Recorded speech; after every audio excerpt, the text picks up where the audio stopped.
आज हम egg freezing से रिलेटेड टॉपिक पे ही कुछ विस्तार में बात करेंगे।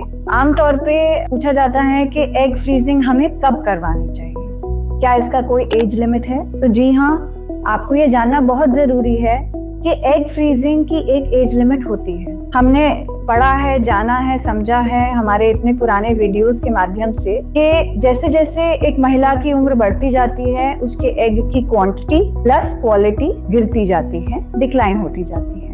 तो स्वाभाविक सी बात है, यदि हम अपने भविष्य के लिए हमारे एग्स को फ्रीज करके रखवा रहे हैं तो हमें उन्हें एक सही उम्र में फ्रीज करा के रखना जरूरी है। आमतौर पे 35 साल की उम्र से कम में हमें अपनी एग फ्रीजिंग करवा लेनी चाहिए। जितनी जल्दी हम अपनी एग फ्रीजिंग कराते हैं, हमारे लिए वो चीज उतनी बेहतर है। कहने का मतलब ये है कि यदि हम शुरुआत से ही इस मानसिकता के साथ हैं कि हमें पहले अपना पढ़ाई लिखाई करनी है, करियर डेवलप करना है और हम प्रेगनेंसी डिलेड ही करेंगे, तो हमें अपनी एग फ्रीजिंग 25 से 35 के उम्र के दरमियान पॉजिटिवली करा के रखनी चाहिए। अब इसका हमें क्या फायदा होगा?